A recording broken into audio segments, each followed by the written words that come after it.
बहुत समय पहले की बात है।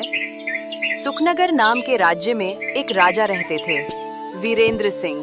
बहादुर, न्यायप्रिय, पर एक बात सबको परेशान करती थी, उनका गुस्सा। कौन था जिसने मेरे बगीचे से गुलाब तोड़ा? महाराज, शायद कोई बच्चा। चुप रहो, नियम सबके लिए एक जैसे हैं। राजा की एक दहाड़ से पूरा दरबार कांप उठता था। लोग उनसे डरते थे, लेकिन कोई भी सच्ची बात कहने की हिम्मत नहीं करता था। उसी शाम जब सूर्य ढल रहा था और महल की छाया लंबी हो चली थी, एक बूढ़ा साधु महल के द्वार पर पहुंचा। हाथ में कमंडल, आंखों में शांति और चेहरे पर मुस्कान। सैनिक। रुको बाबा, बिना अनुमति कोई अंदर नहीं जा सकता। पुत्र, मैं कुछ मांगने नहीं आया हूँ, मैं तो देने आया हूँ। एक सीख जो खुद राजा के काम आए। सैनिक हैरान हुआ, पर उस साधु के चेहरे की शांति में कुछ था। वो सीधा राजा के दरबार में पहुंचा। बोलो बाबा, क्या चाहिए तुम्हें? सोना चांदी या मेरे राज्य का कोई हिस्सा? मुझे कुछ नहीं चाहिए महाराज, बस एक प्रश्न है, क्या आपने अपने गुस्से पर राज पाया है? गुस्सा? बाबा, मैं उस पर अपनी मर्जी से हंसता हूँ, उसे जब चाहूं रोक देता हूँ। तो फिर 3 दिन की परीक्षा लीजिए। 3 दिन तक किसी भी परिस्थिति में गुस्सा मत कीजिए।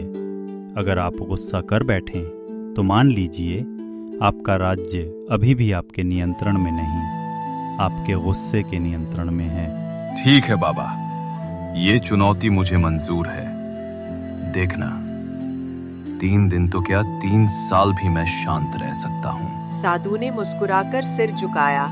उन्हें पता था असली परीक्षा अब शुरू होगी। अगली सुबह सूरज महल की दीवारों पर सुनहरी किरणें बिखेर रहा था।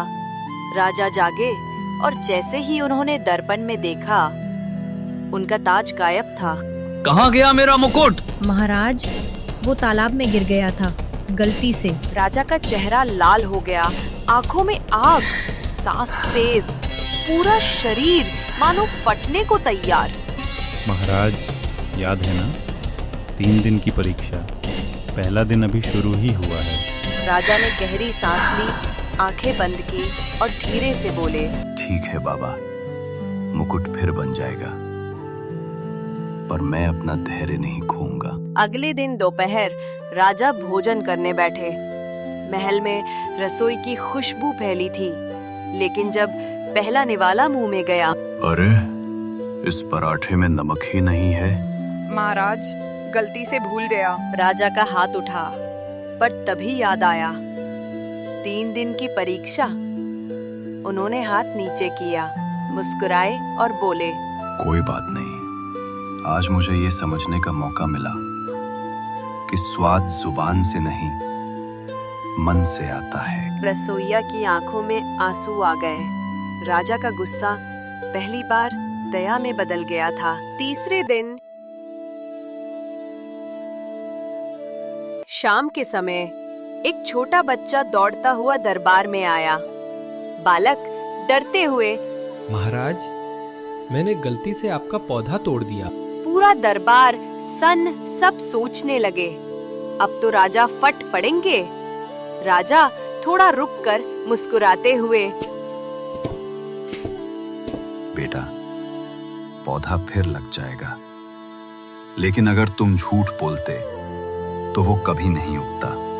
सच बोलने का साहस सबसे बड़ी बहादुरी है। बच्चा मुस्कुराया, दरबार तालियों से गूंज उठा। राजा की आंखों में आंसू थे और साधु जो पीछे खड़े थे शांत मुस्कुरा रहे थे। महाराज, आपने खुद पर विजय पा ली। अब आप सच्चे राजा हैं, क्योंकि असली राज सत्ता पर नहीं, अपने गुस्से पर होना चाहिए। बाबा, आज आपने मुझे वो सिखाया जो किसी ग्रंथ में नहीं लिखा। मैं आज से अपने राज्य में प्यार, क्षमा और धैर्य का राज्य स्थापित करूंगा। और फिर सुखनगर सच में सुख से भर गया। राजा का गुस्सा खत्म हुआ, जनता मुस्कुराने लगी और राज्य फिर से खिल उठा। जिसने खुद को जीत लिया, उसने पूरी दुनिया जीत ली। गुस्सा आग है जो दूसरों को नहीं, खुद को जलाती है। अगर ये कहानी आपके दिल को छू गई हो तो इस वीडियो को लाइक करें और चैनल को सब्सक्राइब जरूर करें, क्योंकि हर कहानी में छिपा होता है एक नया सबक।